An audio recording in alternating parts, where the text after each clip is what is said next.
Good evening, ladies and gentlemen. Thank you for standing by. This is Neerav, the moderator for your call today. Welcome to the post-results conference call of AIA Engineering Limited. We have with us today the management team of AIA Engineering Limited. At this moment, all participants are in a listen-only mode. Later, we will conduct a question and answer session. At that time, if you have a question, please press star and 1. Should you need assistance during this conference call, please signal an operator by pressing star then 0 on your touchtone phone. Please note that this conference is being recorded. I would now like to hand the conference over to AIA Engineering Management Team. Thank you, and please go ahead, sir.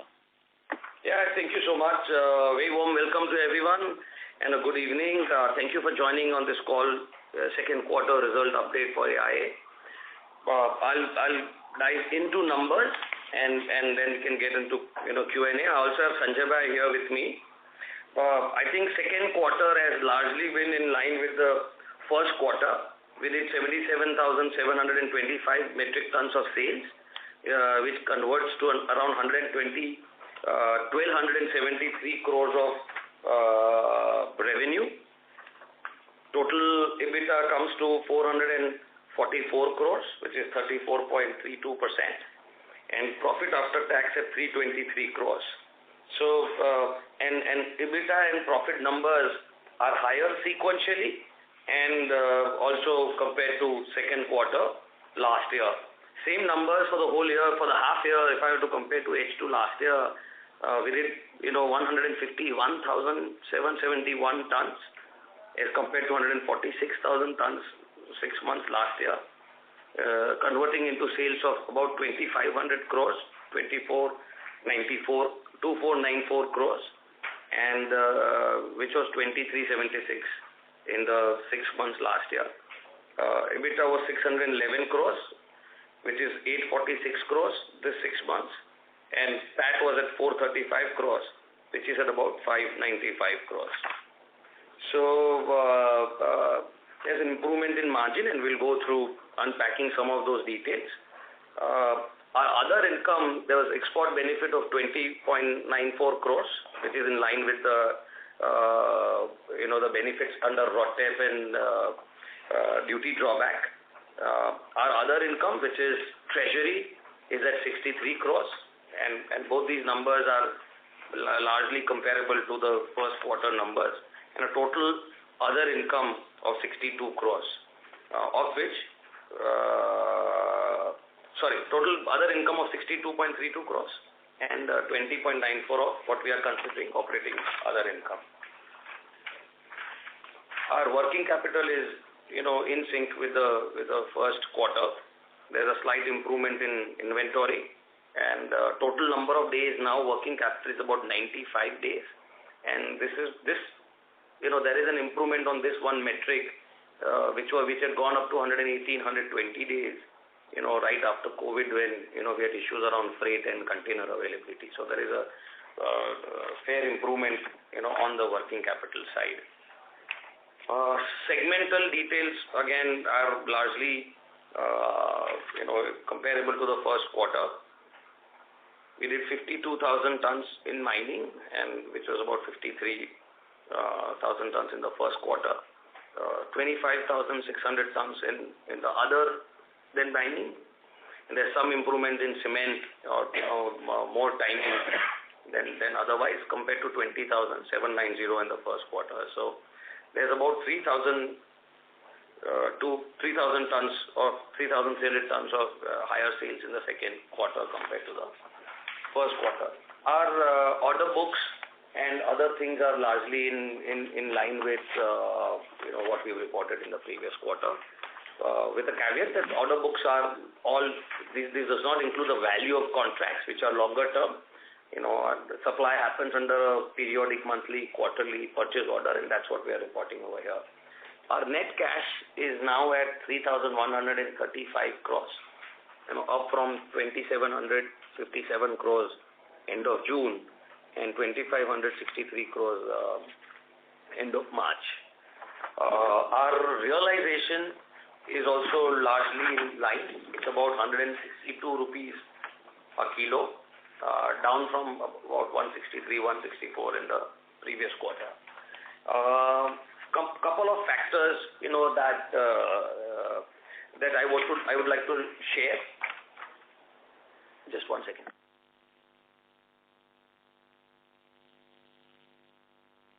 Yeah. So a couple of things. If I compare first quarter to second quarter, there's been an improvement in raw material. That just reflects the lower raw material consumed in this quarter compared to the first quarter, and raw material continues to be volatile. Ferrochrome has been between 120, at its peak. It went down to about 100. It's back to 110, 112 levels. So it continues to be volatile, and there will continue to be a pass-through going forward, when we see the fluctuation coming on.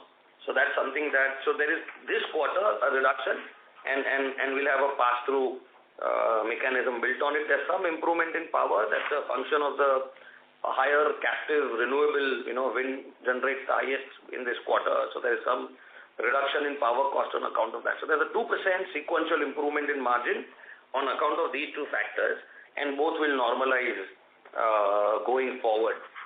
Another thing, when we look at 6 months last year versus, first half last year versus first half this year, there is also Forex from what was about 79 odd is 83 plus, in this average is about 83 plus in this first half. So there is, you see, better numbers on account of rupee depreciation also. So all of that has flowed in. Our freight cost has also seen a reduction, and our pass-through is in mechanism. I think over the next 2 quarters that will continue to, you will see, margin adjustment on account of pass-through in freight cost. And one last thing is, we still had one more quarter now where our product mix, helped the realization as well as margin. So I think we expect our margins to, adjust by, between 3 and 5% over next few quarters, and normalize to our long-term guidance. But this is just to unpack the numbers for this quarter. Other highlights, we are having it's called a sunset review, when the 5-year anti-dumping, duty gets, passes through that tenure. And in Brazil, that sunset review has started, and we are in that process to furnish all information and go defend that the duty over there. So that is one development. Second is we've completed the 30% acquisition of a company in Australia where we are part of the mill liner capabilities. So apart from that, business as usual.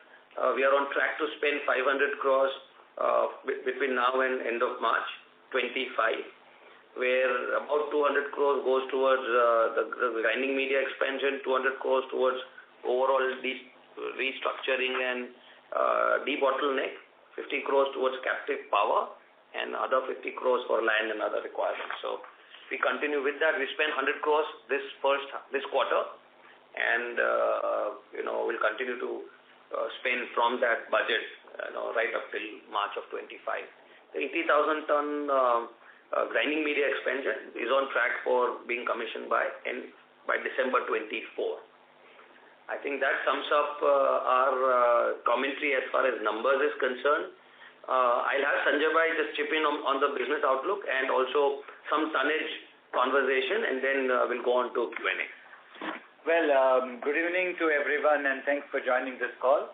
While Kunal has taken you through all the relevant highlights, just quick 1 or 2 small clarifications. I think what Kunal meant was that we acquired a 30% stake in that Australian company, and not as announced in the on the stock exchanges as well. That's pretty strategic in the sense that it's a high technology design capability company, and it will help us to significantly push our penetration and into the overall mill liner opportunity. That is point number 1. Point number 2, as you would have seen, we have done fairly decent in terms of margins, while the reported margins of 34% in Q2 At the operating level, it is about 29%, as Kunal explained. We have the benefit of a very good product mix and therefore a very strong and of course reduction in freight, which has helped in improving the percentages in terms of comparability. On the capex, on all our medium to long-term opportunities, we remain very intact.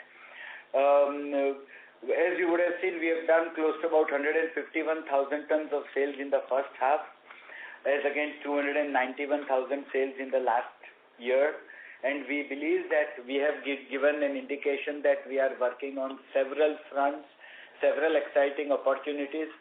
And as we have also demonstrated in the past, that conversion from forged to high chrome is our complete area of focus based on all the key conversion the drivers that we have and the focus as a market opportunity as well as the technological wherewithal that we have. We do expect the incremental tonnage to also come up more or less in the same indicative range. The only thing is it may take a little more time. That is the indication that is available today. So we may not be able to do maybe 25 to 30,000 tons for this year. It might be slightly lower. We don't know exactly how much it could be lower. It could be maybe anywhere between 10 and 20,000. Having said that, the overall direction remains the same. It could be a little bit of tonnage shift from this year to next year, but that does not in any way change the direction or the opportunity or the strategy with which we are going. I think with this, the overall business remains very bullish. We continue to remain very bullish on all the prospects, and I will open the house for the Q&A. Moderator, over to you. Thank you very much. Ladies and gentlemen, we will now begin the question and answer session. If you have a question, please press star and 1 on your touchtone telephone and await your turn to ask a question when guided by the facilitator. If your question has been answered before your turn and you wish to withdraw your request, you may do so by pressing star and 2. You are requested to use handsets while asking a question. Ladies and gentlemen, we will wait for a moment while the question queue assembles. The first question is from the line of Bhumika Nair from DAM Capital. Please go ahead. Yeah, good evening, sir, and thank you for the opportunity. Yeah. Sanjay bhai, this, what you mentioned right now, that there has been, from an incremental tonnage perspective, we are looking at a lower number.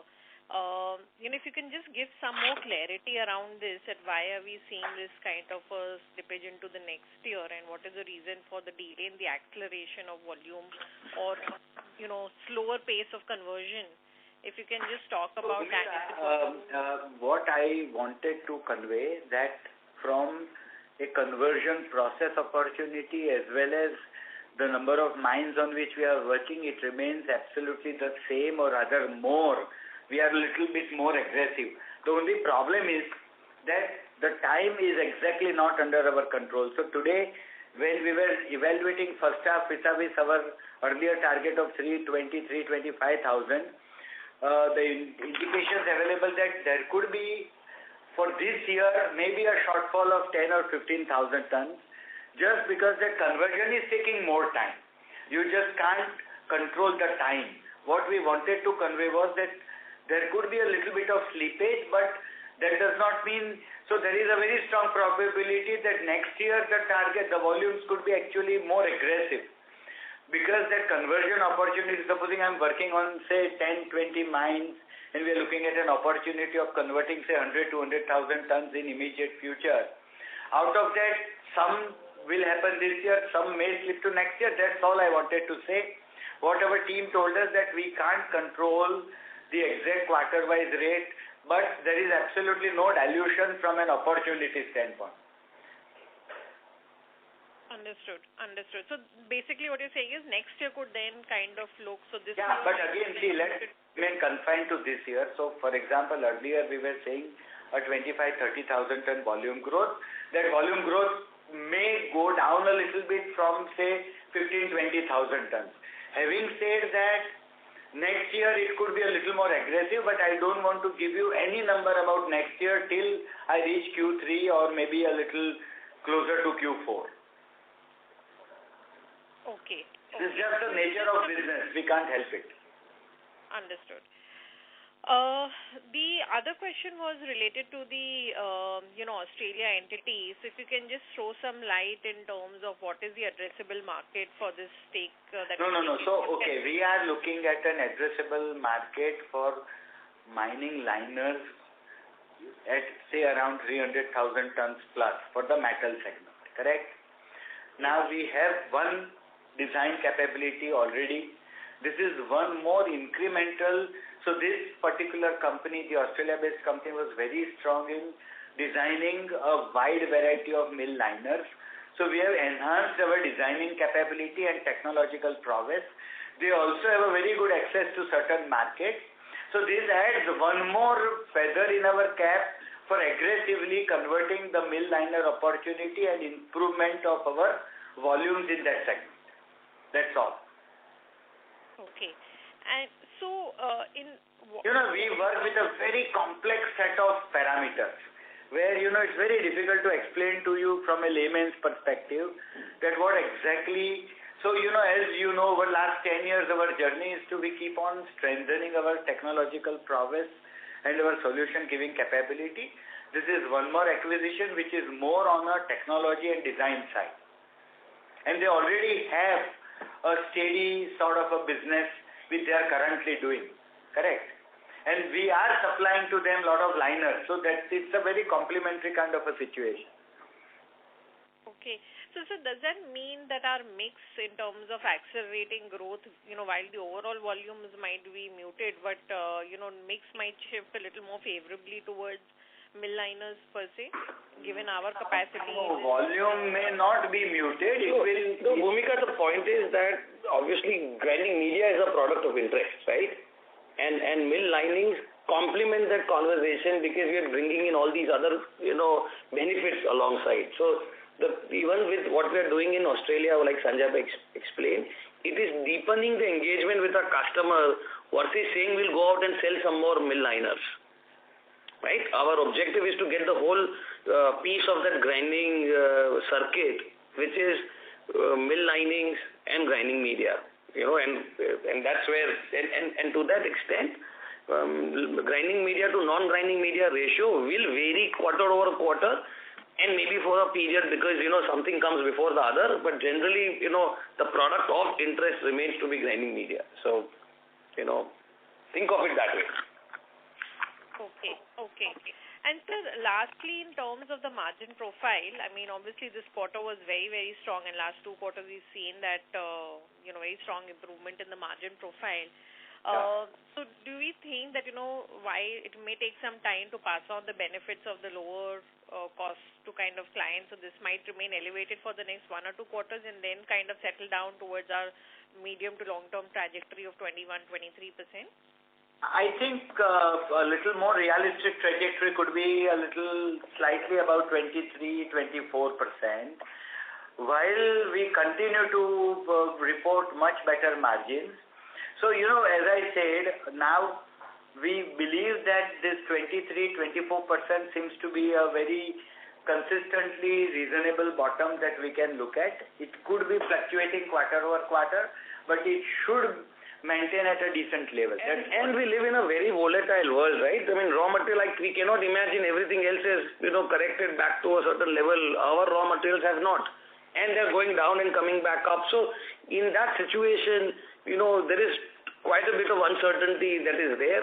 And so going out and saying, here's a margin is also a tough question for us also. Yeah, exactly. So, I mean, freight and product mix will correct over a few quarters, and what that number will be, I mean, at least for next 1 year, like Sanjay Bhai is saying, it may be upwards of 20-22, and over a longer period, it will get normalized to, around 20-22% then. Okay. Sure. I'll come back in the question queue. Thank you. Thanks, Bhumika. Thank you. Thank you. Next question is from the line of P.A. Gravid from Invest Analytics. Please go ahead. Hi, thanks for the opportunity and congrats for a good set of numbers. My question is on the sales realization side. What is the range expected for second half? The sales realization? Right. It will vary between 150 and 160 5, depending on, like I said, a variety of factors. Rupee weakening was not part of this, estimation when we had done last year, right?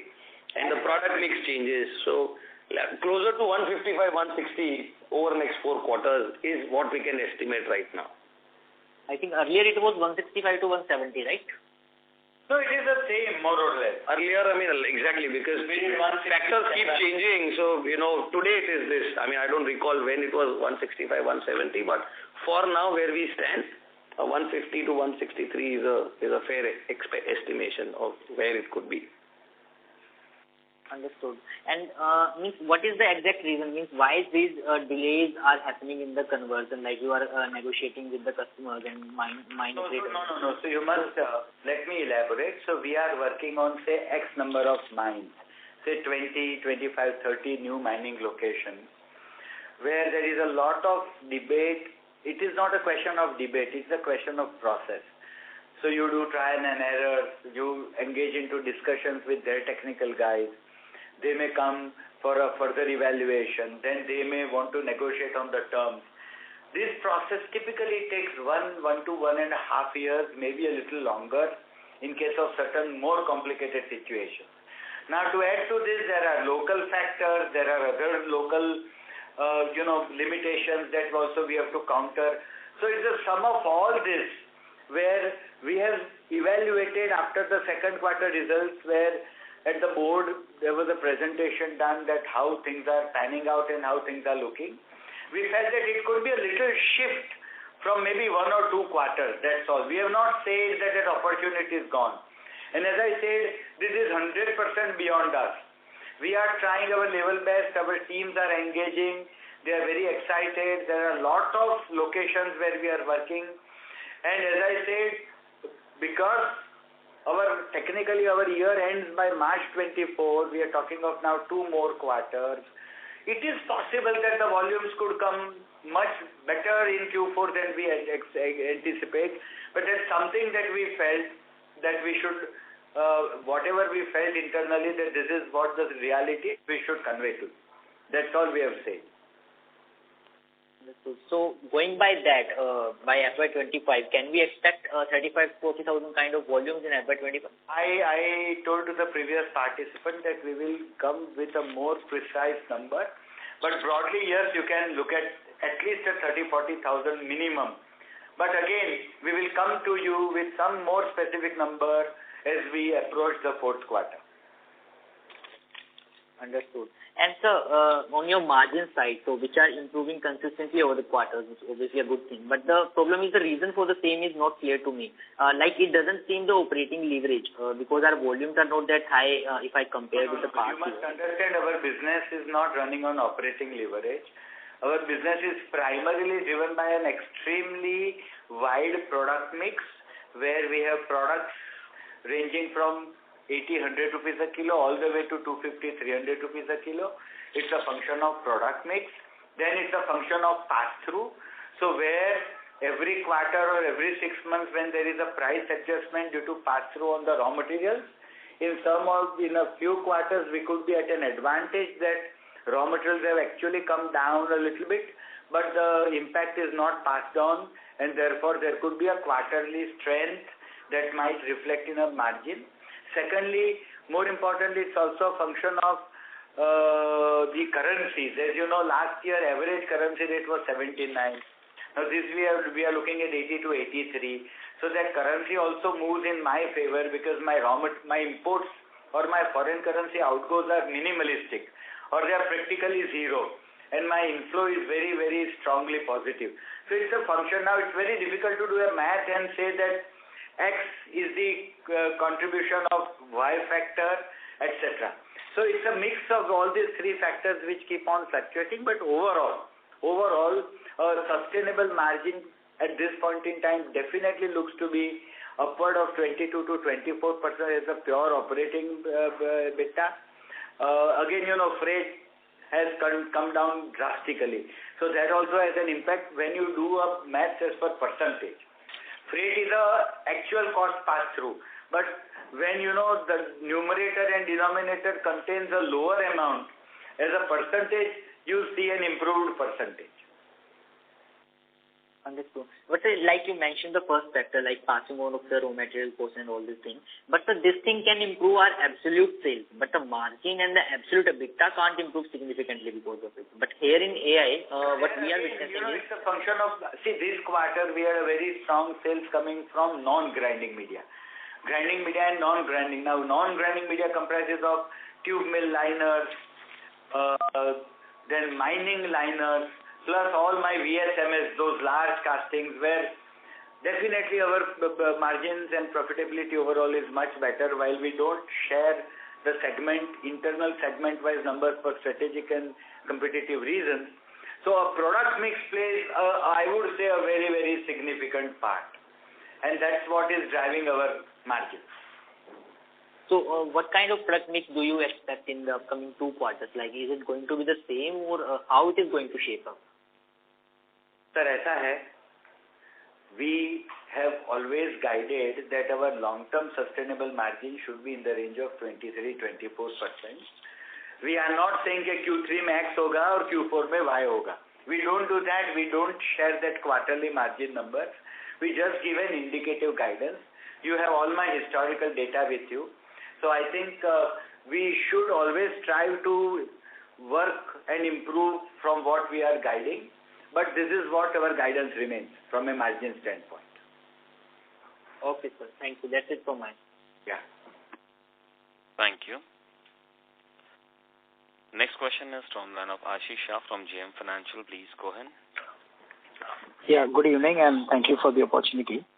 Sir, could you help me with what was the average raw material prices, like say steel and ferrochrome for the quarter versus maybe last year? So how has been the YOY movement? Listen, it will get a little too granular to start sharing. The idea of sharing raw material price was only to say that it continues to be at an elevated level and volatile. Otherwise, your raw material is there as from an accounting reported number, will be our average raw material price, to our selling price. We will be unable to share exact, price point. Different grades. We use, exactly. There is different, you can just look at a ferrochrome and a scrap benchmark to see how things have moved. Right. Fair enough. Second point, sir, that while we have said that the freight rates, and we can see that the freight rates have also come down, and historically from the, last few months they have been coming down. But because of the whatever is happening around in terms of the geopolitical issues, are we seeing that go up again? Have you seen any indications that in the coming months or quarters? No, not yet. Freight rates? Not yet. Right. And just a last bit, so we obviously in our business model, we pass on the impact of raw material and freight. But what happens to the currency depreciation? So is that a benefit that we as a structure retain that, or we also pass on some benefit of the currency depreciation? We sell to a lot of countries, except US and some countries, the end currency is not US dollar, right? US dollar is a transacting currency. There is always a importing currency on the other side, and a lot of our pricing is ultimately a cross-currency conversation. So, yes, generally a weakening rupee is better than an appreciating rupee, but it's not fair to say that all rupee weaken becomes flows to the bottom line. Generally, it gets adjusted in our pricing because other importing currency would also have moved in tandem with Indian rupee. So dollar price keeps getting adjusted, as far as these cross currencies move. Right. Got it. Thank you. Thank you. Thank you. The next question is from the line of Puneet Patani from CD Capital. Please go ahead. Hi, good evening. Yes, my first question is, how difficult it is to manufacture high chrome grinding media, and what prevents any new player from manufacturing and scaling up the same? My friend, of course, I'll try to do a little bit of justice, but for this, I think you need to understand our business in a little greater detail. I'll be happy to take it offline. But just to very quickly give you a heads up, we are 100% focused on providing customized solution. So we understand a given application and design a part to suit that particular application. we would have retrofitted hundreds of thousands of mills and equipments across the world in more than 125 countries. We have more than 100 different alloying combinations ranging from 5% to 32%. We have different heat treatment cycles for different types of solutions. It's fairly complex. So it's not easy for anybody to emulate the capability of providing a customized solution, though it's not a rocket science. We are a foundry, and there would be hundreds and thousands of foundries across the world. But there are very steep entry barriers because once we provide a solution to a customer, there is almost 100% assured customer stickiness. We don't only reduce the cost, but we reduce the overall cost of ownership and make their processes more efficient. We improve their profitability, and all this we do as a package, which is therefore very compelling. So this is all a culmination of several factors over the last 30 years that have given rise to all these entry barriers. So even today, on a very comprehensive basis, we still an oligopoly between us and Magatox. Okay. And the second question is just the extension of the first. I understand that it is very difficult to persuade and convince a miner to switch to high-chrome grinding media. And is there a possibility that once a miner adopts high-chrome media, or competitor could employ undercutting strategies to cannibalize our customer base? Do you mean to shift back to forged? No. You have converted your customer to high-chrome media. Yeah. And any other manufacturer, for example, Magato, might undercut you and force that customer or cannibalize your customer. Theoretically, it is always possible. Practically, it is very difficult because Magatox operates under different operating circumstances. We do operate under a very different set of circumstances. All our plants are in India. We have huge cost advantages as compared to Magatox. But yes, theoretically, it is very much possible. Practically, it is extremely improbable, if not impossible. Okay. Just one last question.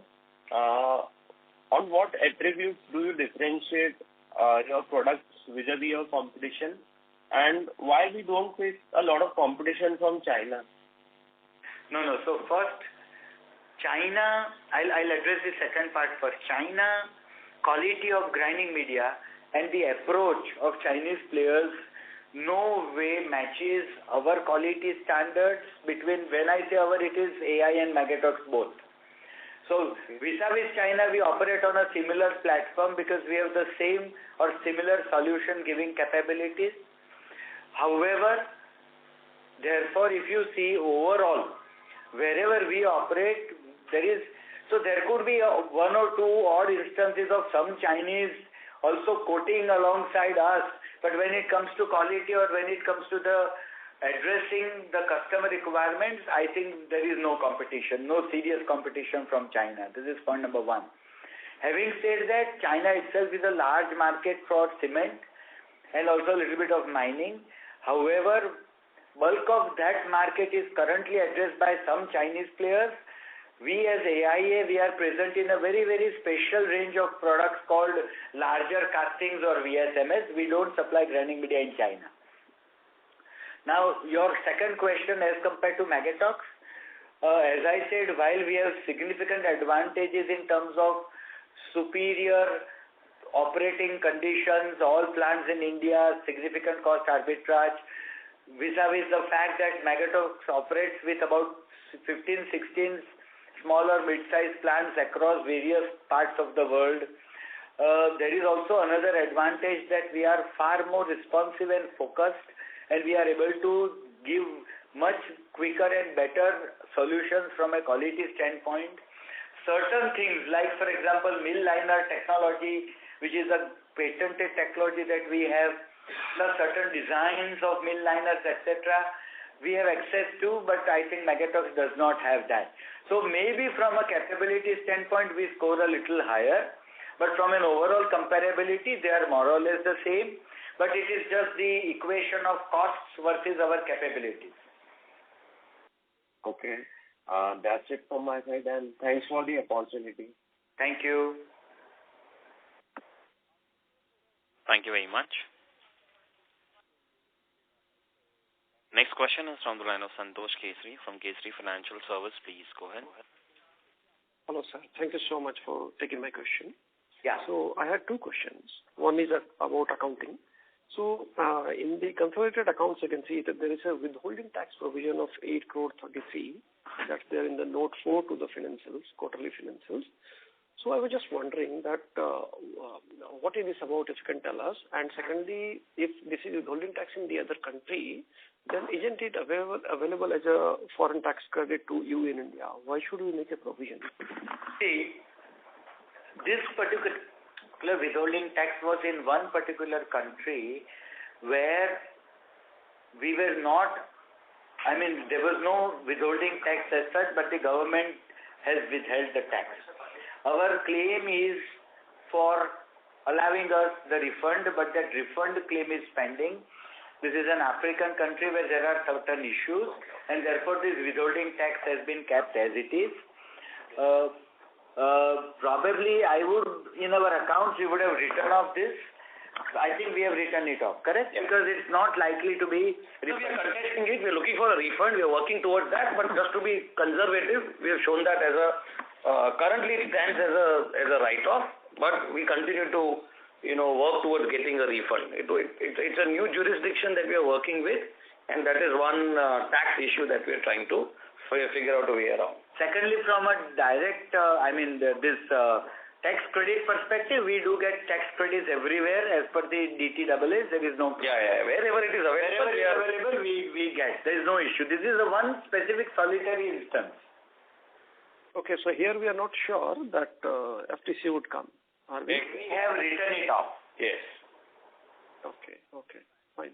Now my second question is about the demand situation and the order book. So I think you have spoken about the demand situation. If you can tell us the present status of the order book and give us some outlook for the future from the order book perspective. Yeah. So the order book that we publish is the actual purchase orders on hand, which is close to about 700 crores generally, quarter over quarter. But most of our contracts are long term. We only produce on a made-to-order basis. We don't produce on stock and sell basis, except for the stocks of. So based on our long-term contracts, which is typically 3 to 5 years or even longer, we have a very clear understanding and visibility of what is our run rate and how things are going ahead. Order book only reflects the quarterly situation. Okay, so we are sure of whatever we are producing to sell, right? I have a clear visibility of almost the entire year or even next year, but the order book only reflects the current POs on hand. Okay, got it, sir. So the demand situation is better than compared to the past 2-3 years because I'll tell you the context where I'm coming from. See, post-COVID, it was a consensus that mining is the investment in mining is not so much, and then world needs a lot of mining capabilities to come up in the near future.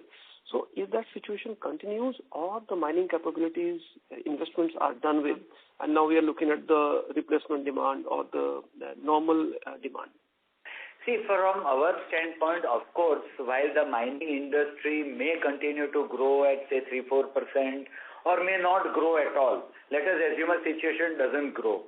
What we are talking about is that our entire focus is on the conversion opportunity. 75% of the mining industry today does their grinding operations based on forged grinding media. Correct? Now what we are doing is we have come up with a much superior solution. So between the ores, that is gold, copper and iron ore, we are talking of a very decent opportunity of anywhere between 1.5 to 2 million tons. Vis-a-vis the penetration of 400,000-500,000 tons between us and a few other players like Magatox and a few players on the liner side. Correct? So liner ko separate kar lo, even then we are talking of at least 1 million, 1.5 million unconverted opportunity which we are working on to convert.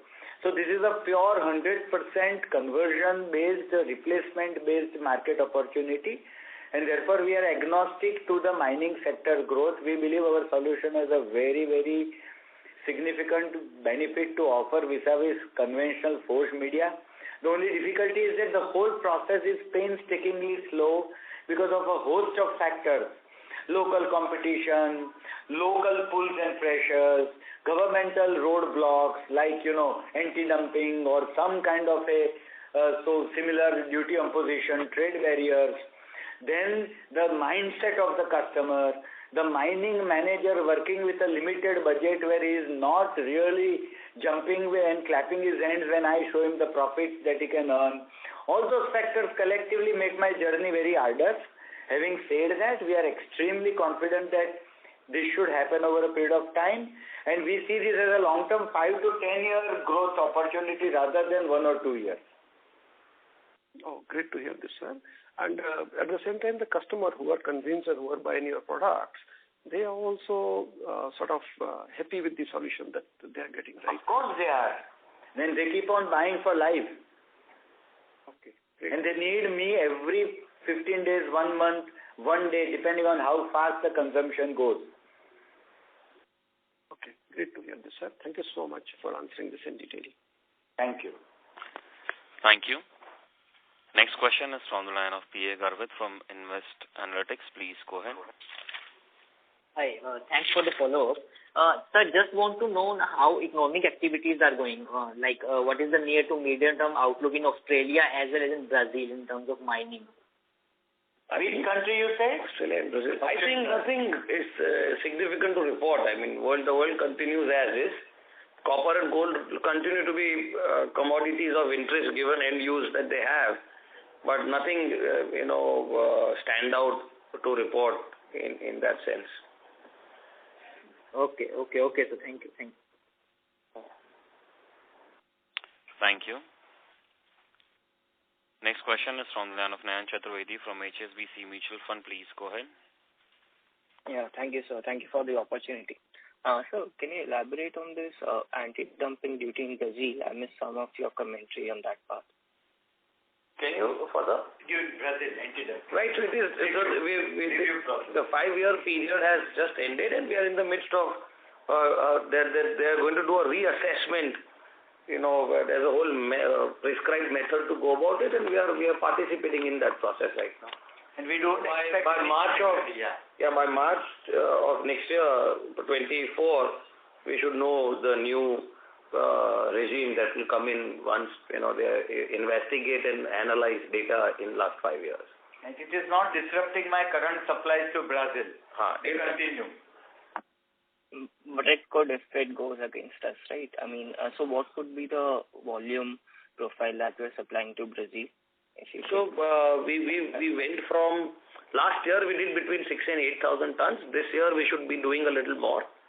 Okay. We don't expect a very adverse outcome. In any case, the duty is there, right? What's the worst can be duty continues, which we are living with right now. Okay. Thank you. Thank you. The next question is from the line of Raja Kumar, individual investor. Please go ahead. Yeah, good evening, sir. Thanks for the opportunity. Sir, I want to know, is there any update on the Peru subsidiary and as well as the Canadian operations? And the second question is the volume guidance which you are reducing now, is that got anything to do with the impending global slowdown? Not really. It's not linked to that, no. What was the other first question? Update on your Peru subsidiary and any update on the Canadian operations. And do you think the current standoff between India and Canada, will it impact us in any way? Not really. Ours is strictly a trade matter. And in any case, I mean, it's a matter that's under sub judice because we are party to that arrangement that is there as far as their last investigation was there. And it continues. We're doing all we can to continue to sell in that market and nothing to report on that front right now. Nothing to do with the current standoff, whatever. Yeah. Okay. An update on Peru subsidiary? Which subsidiary? Peru. Yeah, I think in last quarter you mentioned that we have started a subsidiary in Peru, right? Because a lot lot of these places we have staff, we have people on the ground, we need permanent establishment, and that requires us to be creating those companies. So it is more a structure thing rather than a market thing. And of course, we continue to work very aggressively on the South American opportunity, including Peru, Chile, everywhere. Okay. And sir, this global slowdown is not going to impact us from a growth standpoint? No. So, okay, let's just understand this is Europe. There's hardly any impact of the overall European slowdown on our operations. South America, Australia, all those geographies continue to do pretty well in terms of mining. So, no. Frankly, there is no impact of the global slowdown as such. Okay, sir. Thank you. Thank you. Thank you very much. Next question is from the line of Suraj from Asian Market Securities. Please go ahead. Hello, sir. Thank you for opportunity. Hello. Yes, Suraj. So, any update on capex and capital expansion plan? Yeah, we are on track, as Kunal explained. We have a capex plan of 500 crores between this year and next year. This year we should do upwards of 300 plus. That should increase our capacities. The grinding media Kerala, GIDC Kerala plant of 80,000 capacity enhancement project should be over by December 24. Then there are some other debottlenecking or reorganizing plans which should add another 15,000-20,000 tons. So we are absolutely on track. So you should see about 440 going to close to 540 by end of next year. Okay. Thank you. Thank you.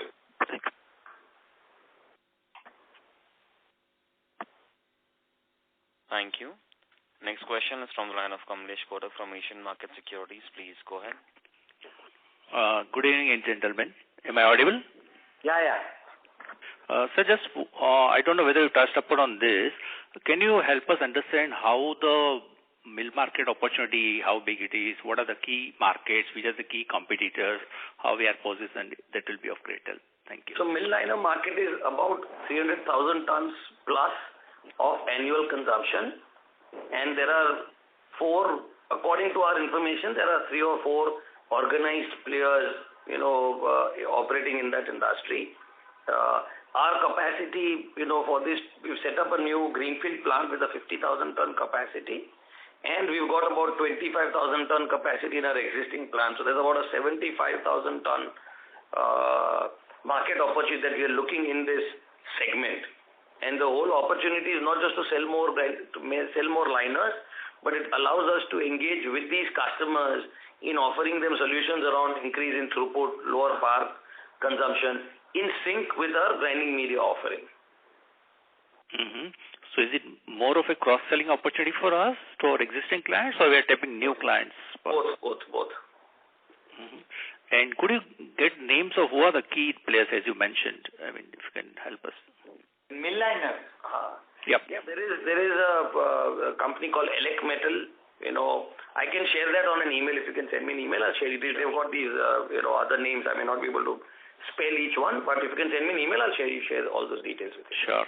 Thank you very much. That's it from my side. Yeah. Thank you.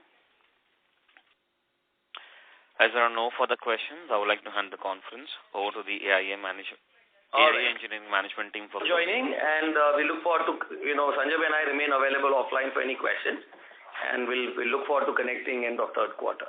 Take care and have a great, enjoy, happy Diwali to everyone in advance. Yes, happy Diwali. Thank you. Thank you very much.